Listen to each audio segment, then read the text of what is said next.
Welcome to Stuff You Missed in History Class, a production of iHeartRadio.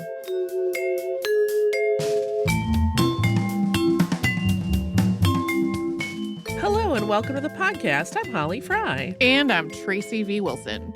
So, Nosferatu came out. Mm-hmm. Because of that, I have, of course, been deep in my Dracula Bram Stoker rabbit hole. Yeah. Which I've mentioned on recent shows. It had been a little while since I reread the original English language version of Dracula. And after I reread Powers of Darkness, which is the Icelandic version, which when it was translated back into English reveals a lot of differences from the original. We talked about that a little on our Bram Stoker episode. Mm-hmm. There's some fun scholarship around it and whether or not Bram Stoker actually prepared a different version for Sweden and Iceland, or whether some interpreter just took some things upon themselves. It's a pretty interesting thing if you want to get into that. But after I reread that, I then was like, well, I think I need to go back to the 1897 novel and compare them. This is not a Halloween episode, so don't worry with all this Gothic talk, but what jumped out at me, even more than just trying to track the variations in the narrative, was just how often shorthand is mentioned in the book as a plot point. At one point, Jonathan Harker writes a letter to Mina in shorthand while he is captive in Transylvania, the idea being that the villainous titular count will not be able to read shorthand. And then in Mina's journal entries in the book, she mentions how she's been learning shorthand so she can help her future husband in his work. She also presents some notes to Van Helsing in shorthand when she first meets him as kind of a burn after she feels infantilized by him because she wants to show him that she is very smart and accomplished. She feels very guilty about doing this almost instantly because Van Helsing can't read shorthand and turns out to be a very nice man. But all of this got my brain wondering about why Bram Stoker might be so focused on shorthand. So now we're going to talk about shorthand during this time period. There was a lot going on with shorthand at the time. It had become very, very popular in the couple of decades leading up to this. And that's largely due to one person, because it turns out that if you search online for the inventor of shorthand, one name comes up from the 19th century, even though there have been various forms of systematized shorthand or abbreviated writing in play for literal centuries. But today we are going to talk about that one person that comes up, Isaac Pitman, and how he developed and marketed a system of shorthand that became very widely adopted in the 19th century when Bram Stoker was writing his book. Yes. So if by chance you don't know what shorthand is, it's an abbreviated way to write. And it's often used for taking down notes or recording what a person is saying verbatim. There are lots of different names that have been used for it, including stenography, tachygraphy, brachygraphy, and as we'll see in today's story, a lot of other stuff. This can really look like indecipherable scribbles to somebody who is not familiar with the system being used. And it's really not a modern invention, although what we are talking about is the 19th century today. There have been systematized abbreviation methods for writing almost as long as there have been written languages. Xenophon, a Greek historian who was born circa 430 BCE, used it when he wrote down the memoirs of Socrates. Both Chinese and Japanese languages have their own abbreviated writing schemes, as do a lot of other languages. The Diary of Samuel Pepys, often referenced on this show, was written in shorthand, and Martin Luther wrote his sermons in shorthand. In fact, a lot of average people wrote in shorthand in previous stages of history, sometimes to record events unfolding around them, but also because they could just rapidly get their thoughts down on paper and then revise and refine them as they copied those notes into a longhand form. That's a practice that comes up in today's show as well. We won't go through all the various people who worked on their own shorthand methods, but we will mention one in particular because it was used by today's main subject, Isaac Pitman, and also because the book we're about to name has just an entertainingly long title, and you know we love those. In 1786, Samuel Taylor published an essay intended to establish a standard for an universal system of stenography or shorthand writing upon such simple and approved principles as have never before been offered to the public, whereby a person in a few days may instruct himself to write shorthand correctly, and by a little practice cannot fail taking down any discourse delivered in public. This cost 1 guinea. That was considered to be pricey enough that this book was an investment. By that point, Taylor had been working on his system for about 13 years.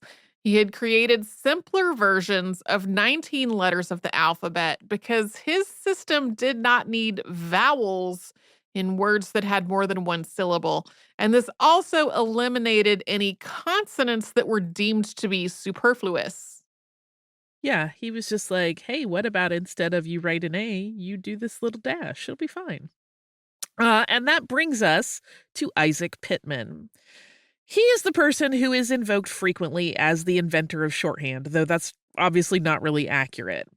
He did, though, come up with a new form of it, and one that became incredibly popular, and he is a very interesting figure, so that is why we are stepping away from my initial plan of just doing a history of stenography to really talk about him and his life. Isaac Pitman was born in Trowbridge, Wiltshire, England, on January 4th, 1813. His father, Samuel Pitman, worked in the textile industry, and his mother was Maria Davis Pitman. The family included 10 other children, of which Isaac was the third, and they were very religious. Samuel was the superintendent of a Sunday school. From a young age, Isaac is said to have been very fascinated with language and writing and the ways in which ideas were recorded. As a child, Isaac didn't get a lot of formal education. He later said it was hardly worthy of mention, but he was so curious as a kid that he managed to get a pretty fair amount of self-education from reading. In addition to language, he devoured books about astronomy, and then that led him to study math because he wanted to be able to calculate the movements of celestial bodies. At this point in time, astronomy and astrology had diverged for the most part, but Pitman used his astronomy knowledge to write horoscopes for his entire family. I don't know why I find that very charming. He also carried around a copy of a grammar book that he studied whenever he had a free moment. According to the account of a family friend, from the time he was 12, Isaac would copy little bits from various books into a blank book that he always kept with him, with the intention of memorizing anything that he committed to its pages. A 1919 biography of Pitman says that one of his pocket companions, which still exists today, contained the entirety of a Greek grammar guide. And to be clear, Isaac did attend school, even if he didn't seem to think it was an especially robust amount. In addition to the schooling that the Pitman children did get, they also had music lessons in the evening for a while. Their father had hired a woman to come in and teach them music every night. And then Samuel also bought 2 globes for them to study. Samuel also joined one of the area's first lending libraries, and Isaac made regular use of that membership. Isaac later wrote about how, as a teenager, he came to be interested in shorthand. He noted, quote, "With that instinctive love of knowledge common to boys, I began to study shorthand. I saw that it would be a great advantage to write 6 times as fast as I had been accustomed to, and I borrowed a book, read it through, copied the alphabet and arbitrary words, and have written shorthand ever since." His cousin, Charles Laverton, had loaned him a book about the Samuel Taylor method of stenography, and that was the beginning of a lifelong fascination and study.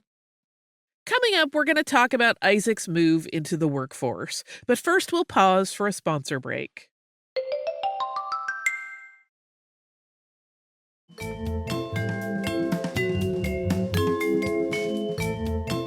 Pitman went right to work as a clerk in 1829 at the age of 16. His first job was in James Edgel's cloth mill, where his father was a supervisor. And then, when his father opened his own mill 2 years later, Isaac moved there to work, still serving as a clerk. His older brother Jacob once wrote of Isaac, quote, Isaac never had any of that rollicking nonsense about him peculiar to most of us boys, nor do I remember his ever stopping on his way from school to play, but home directly he went, either to his books or to his work. And Isaac does seem to have been pretty serious from an early age. As a very young man, he became an advocate for temperance, and he swore off drink for the rest of his life, with one minor exception for a bit, and we'll talk about that shortly. At the end of every 12-hour workday, Isaac went home and read as much as he could. He kept focusing on expanding his education. He also got up at 4 a.m. to read before work. He had been really disappointed when he had to end his school days to work full-time, and he said to have begged his father to let him go back. As Samuel Pitman became more financially successful, he sent Isaac to a specialty school for career training. At the Training College of British Foreign School Society, he got teaching credentials. Isaac had already shown an interest in teaching, and he had taught at the Sunday school. He did so well at the training college that the headmaster wrote to Samuel, quote, "You may send me as many more of your children as you can spare." 5 more of Isaac's siblings took that offer. Jacob, Joseph, Rosella, Jane, and Mary Pitman all attended at various times. After getting his teaching certification, Isaac went from clerking to a full-time teaching position in Lincolnshire at Barton-upon-Humber at a school known as Long's School. Long School had 120 students, and as master, Pitman made £70 a year. In Barton, Isaac dedicated himself not just to his students, but also to the community. He gave free lectures on astronomy and also on temperance, and he became a member of the Methodist Church, was very active in his church community.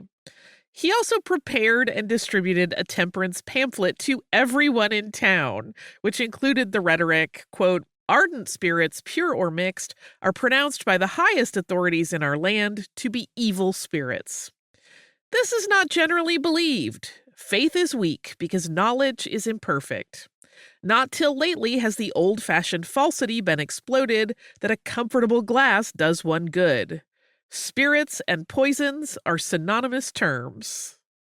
A few years into his time at Barton, Isaac got married to Mrs. Mary Holgate. Mary was the widow of George Holgate, who had left her pretty well off. The two of them got married the day after Isaac's 22nd birthday on January 5th, 1835. Because of Mary's financial standing, Isaac was able to live a much more luxurious life than a teacher normally would have. But they moved from their home a year after the wedding because Isaac was offered a job at a new nonconformist school in Watton-under-Edge in Gloucestershire. This move had the advantage of bringing Isaac closer to his brother Jacob, who was also teaching by this time and had married a woman who was also a teacher. Their family was like teachers, teachers, teachers. His sibling group did a lot of teaching. As you'll see, he brings some of his other siblings in to teach under him. Isaac and Mary lived at Watton for a little more than 3 years, and these were very important times for him. For one, he was introduced to the works of Emanuel Swedenborg by a man named John Kingwell Bragg. He happened to meet Bragg by chance when the men were sharing a stagecoach. Swedenborg's religious ideas were controversial. In the shortest version, he didn't believe in the Holy Trinity, and he thought that he had a direct interaction line with God. He believed that the spiritual was something that was within every person at their core. And all of this might sound kind of benign today, but even 60 years after Swedenborg's death, when he was being encountered by Isaac, these were contentious and some people believed dangerous ideas. But Isaac Pitman was fascinated, and he really thought Swedenborg was onto something. He became a Swedenborgian, essentially, and he paid for that fascination because for these beliefs, Pitman was turned out of his church, and he also lost his teaching job. While the institutions he had been part of changed their relationships with him, Pitman made a lot of changes to his life himself during this time as well. Up to 1837, while he spoke out against spirituous liquors, he still, like a lot of people, drank beer. But he completely cut that out of his life that year. He also significantly changed his eating habits after being asked to kill a bird for the cook to use to make dinner. Pitman was not able to do it, and he started to think about his relationship with animals and their use as food. He came away from those reflections a vegetarian. Later, he would share that his ongoing issues with upset stomach and heartburn went away as soon as he changed his diet in this way. He wrote the following in 1879 in a letter to the Times, quote, "My dietetic experience is simply this. About 40 years ago, dyspepsia was carrying me to the grave. Medical advisors recommended animal food 3 times a day instead of once and a glass of wine. On this regimen, I was nothing bettered, but rather grew worse. I avoided the meat and the wine, gradually recovered my digestive power, and have never since then known by any pain that I have a stomach." I love that turn of phrase. I wouldn't even know I had a stomach. It never bothers me.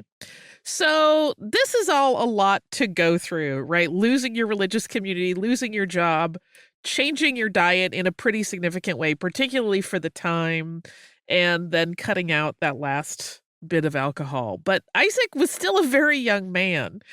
He didn't need to worry about money thanks to his wife's income. And after having been dismissed from that job, but still wanting to teach, he regrouped and he opened his own school.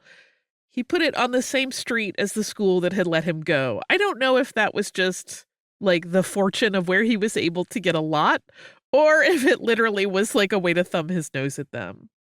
But free to set his own curriculum, one of the subjects that Pitman taught his students was shorthand. He had been using Samuel Taylor's system for years at that point. It was the only way he took notes. He also wrote the first drafts of his correspondence that way so that he could capture what he wanted to say before transcribing it into longhand. And so he started teaching Samuel Taylor's method of shorthand to his students. But soon he realized that there was a big obstacle to this effort. There still wasn't a reasonably priced and simple to understand book to use as a study guide or a reference. So he set out to create one. He wrote his guide based on what he knew was needed in practical coursework and prepared it for submission to publisher Samuel Bagster. Bagster accepted the manuscript, but before putting it to print, he got a colleague whose name we don't know to look at it. And this colleague wrote to Bagster and said, quote, "The system Mr. Pitman has sent to you is already on the market. Now, if he will compile a new system, I think you will be more likely to succeed in your object to popularize shorthand. There will be novelty about it." What this existing book was is also unclear, and so is why someone like Pitman wouldn't have known about this book already existing. But Bagster took this back to Isaac Pitman in May of 1837 and encouraged him to do as this feedback suggested and create a whole new system. Isaac spent his summer dedicated to this new endeavor. He was wrapping up work on another project that he had been in the midst of for Bagster. That was a corrected edition of the Comprehensive Bible. And that project had started, I love this so much, after Isaac wrote to Bagster, who was the Bible's publisher and was a very well-known Bible publisher, with a list of errors that he had found in the circulating version of it. And so then Bagster was like, "Fine, do you want to just work for me and make a corrected edition?" And he did. Please don't do that to publishers, though. That's not the way to get a job today.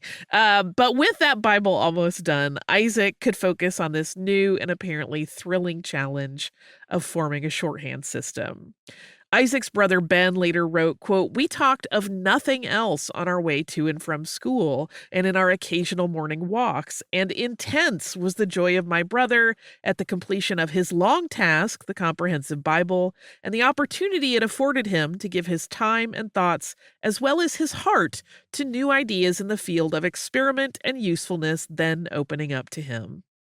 Pittman's idea differed from what had come before in one very important way, and we'll talk about it after we hear from the sponsors that keep the show going.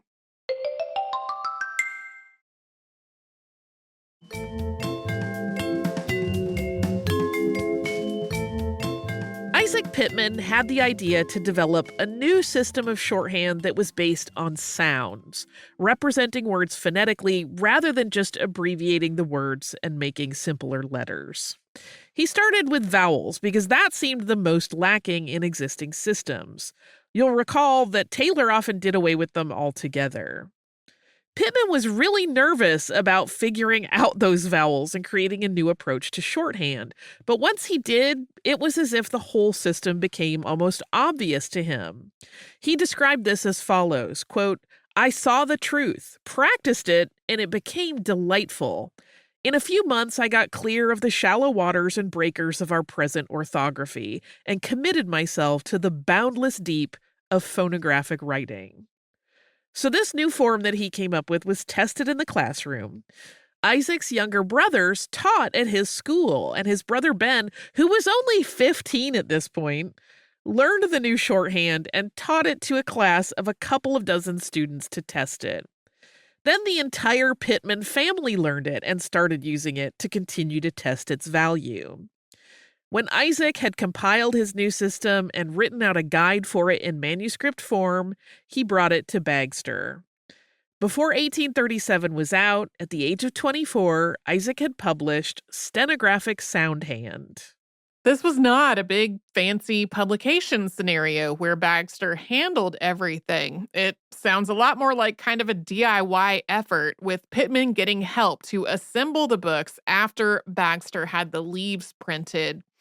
This is evidenced by a charming note that Isaac wrote to Bagster, quote, "I have sent 200 stenographies for present sale, and the rest, to make up 1,500, will follow by wagon in about a week.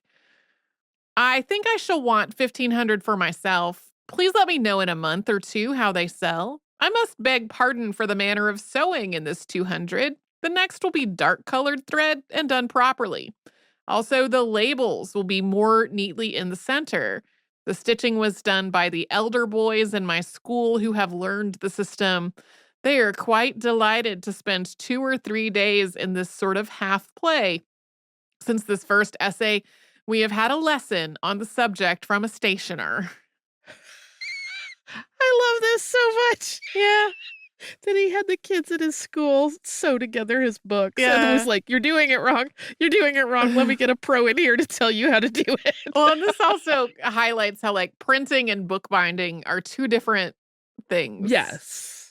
Well, and, there were books that Bagster was handling everything for. Like, he was known, like I said, as a Bible publisher, but he was kind of doing this as a little bit of a favor, and they wanted to make it an inexpensive book so anybody could afford it. So he was like, "I can't pay for the binding because that will drive the price up. Mm-hmm. But if we can figure out a way to do that, then sure, that's no problem." I love everything about this. According to a 1919 biography of Pitman written by Alfred Baker, quote, "The Pitmanic system was introduced to the world quietly and without advertisement. As far as can be discovered, its author engaged in no special efforts to make it known. He was, indeed, far more concerned in effecting improvements in his work for the contemplated second edition." Pitman called this first edition a feeler to see how it was received, and he was continuing to teach at his school and work on revisions for all this time. This wasn't his only focus. 2 years after the first edition of Stenographic Soundhand was released, Pitman moved to Bath and started another school there. One possible draw was a Swedenborgian church that had been established there, which Isaac and Mary joined right after the move. Isaac, meanwhile, was preparing a second edition of the book, which he wanted to have a catchier title. He and Bagster landed at phonography, a new name for a new thing, according to Bagster. Yeah, there's a whole interesting account of them kind of landing at that word and Isaac being like, "That's not really a word yet." And Bagster's like, "Right, because we're going to make it a word." Mm-hmm. Because no one knows how to describe this kind of shorthand. So while this may have had a quiet start, by 1846, Isaac's shorthand phonography system had become quite popular. This was because, in part, in 1839, a uniform postage law was passed in the UK called the Penny Postage Law, and it went into effect in 1840. And that law stated that any letter could be sent for 1 penny. And Pitman was ready for this change. He had made a penny plate laid out in his system in a very abbreviated way that he could mail to school headmasters to get them interested in phonography. They could also, per a note he included, share this with students if they wished. And he also offered on that brief print the note that, quote, any person may receive lessons from the author by post gratuitously. He also let people send him their work and their exercises in the system, and he would personally correct any errors and make notations and send it back. This was essentially the beginning of correspondence courses, at least in the modern sense. Incidentally, Pitman got really angry at people who started charging for this same service, even though he had originally planned to do so himself, but he changed his mind and made it free, hoping that that would help entice more people to start using it. But then he was like, you should not get paid a wage to do this. I'll do it all for free, even if I work 19 hours a day. Which is not wise. Next, he arranged lecture tours during school breaks so he could go out and teach people phonography and explain its usefulness as, quote, a method of writing all languages by means of signs that express sounds. To prove that, he included exercises in his book that included multiple languages, including the 100th Psalm, which he featured in French, German, Italian, Chinese, and Hebrew. He would also have the audience members at his lectures give him dictation in foreign languages so he could write them on a large blackboard in his version of phonography. Realistically, it doesn't quite work in all languages. There are languages that don't have the same sounds in them. Correct. But it does work well with quite a few of them, apparently. Yeah, I will confess, I have never used it or learned shorthand, but apparently there are a lot of languages that will perfectly fit into this system. But thanks to all of these marketing efforts, Pitman's system did start to catch on, and his writings, lesson supplements, and books started selling incredibly well. Phonography was reprinted many times to meet this demand. And in 1846, when it really got popular, he actually shut down the school to use that space for more print facilities. The school morphed at that point, and it became the first phonetic institute. He would have to move in the years that followed to larger and larger facilities as demand for phonetic books and information continued to grow. And to spread his method even farther than he could with this new institute, he started a periodical, the Phonetic Journal. During this time, he was also working on another concept, phonetic spelling reform. He was trying to reform spelling in English to a more rational system without all the odd exceptions that are so common. This was sort of a natural follow-on from his phonography work, as he ended up printing a second journal, Phonographic Correspondent, and he was the editor. He said in a lecture to the Phonographic Corresponding Society in 1844, quote, many attempts have been made to reform the errors of our written language, but hitherto without success. There was no desire created in the public mind for a consistent system of orthography. Now, by your benevolent exertions in spreading abroad the truths of phonetic writing, a desire has been created for phonotypy, a desire that will increase on that which it feeds. He collaborated with mathematician Alexander John Ellis on creating the English phonotypic alphabet, which never really caught on, much like all of the other attempts to make English phonetically spelled. Yeah. There is in the notes for this episode a link to one of his publications that is typeset phonetically, and it is one of the hardest things I have ever tried to make my way through. Admittedly, some of that is just me. But I'm curious if anybody wants to go look for these to see how they do. On April 21st, 1861, Isaac got married a second time, this time to a woman named Isabella Masters. His first wife, Mary, had died in 1854, but the specifics of her passing kind of eluded me. His brother's biography even mentions it only in passing and actually references Isaac's feelings for another woman. We'll talk about that a little bit behind the scenes on Friday. Isaac and Isabella welcomed their first child, Alfred, a year after the wedding, and then a second son, Ernest, was born in 1864. By the end of the 1850s, Isaac had started setting aside money to save up for a purpose-built facility to house his institute.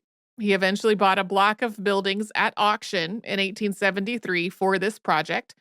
He hired architect Frederick John Williams to design the new building, which made use of some of the existing structures on the lot. The resulting building was 4 floors plus a basement. When it was complete, Isaac fitted it out with the latest printing technology, a steam-powered press. His staff had a steep learning curve with it, and there were innumerable stumbling blocks to keeping it up and running.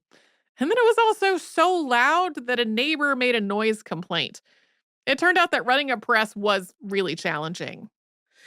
But he did stay in the printing business, and eventually he moved into creating a larger publishing company. When his sons reached adulthood, Isaac formed a publishing house with them called Isaac Pitman and Sons. They printed the various books and study materials that Isaac designed, and then eventually expanded into a more generalized education press.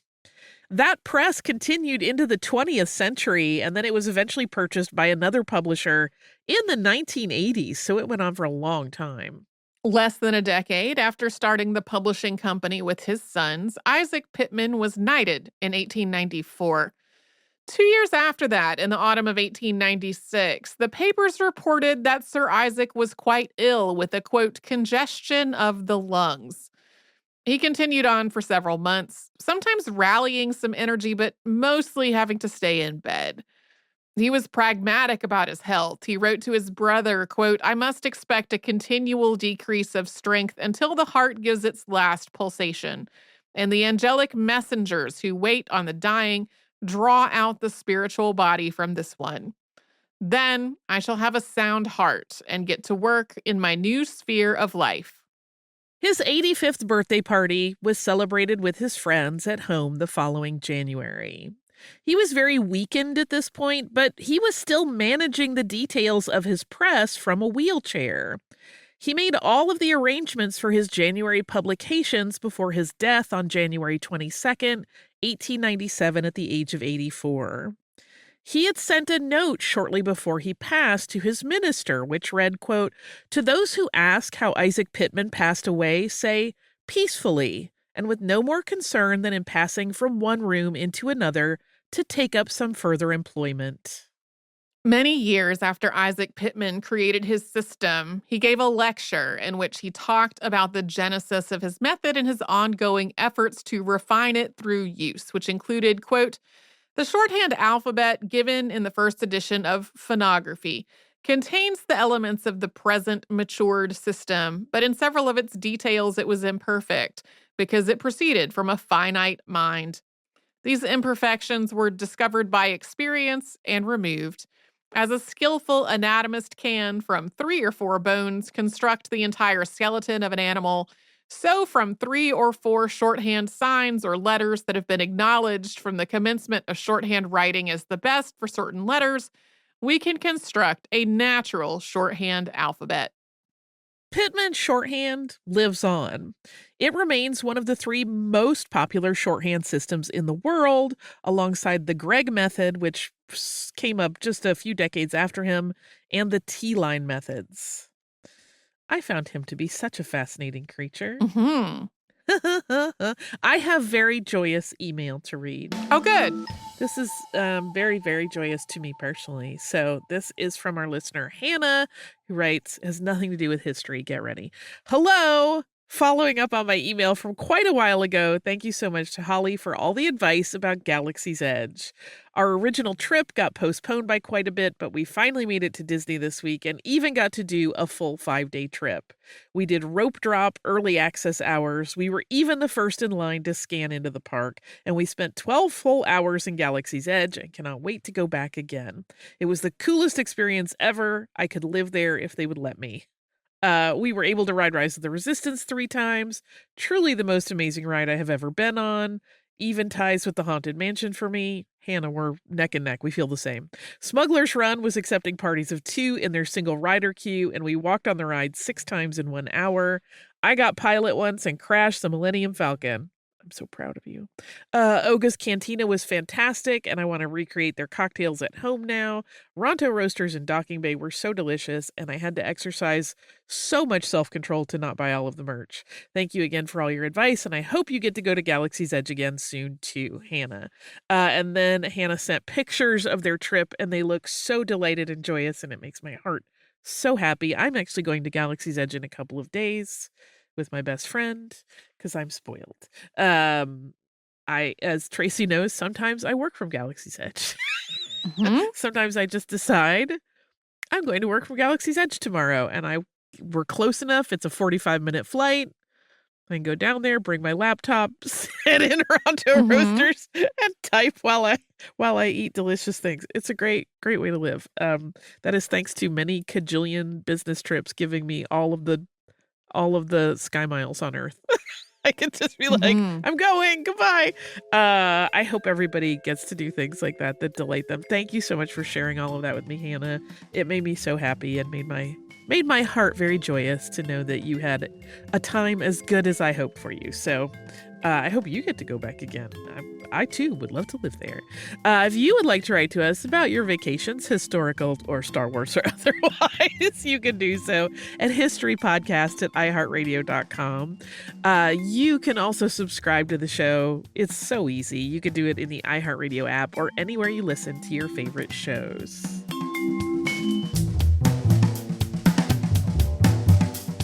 Stuff You Missed in History Class is a production of iHeartRadio. For more podcasts from iHeartRadio, visit the iHeartRadio app, Apple Podcasts, or wherever you listen to your favorite shows.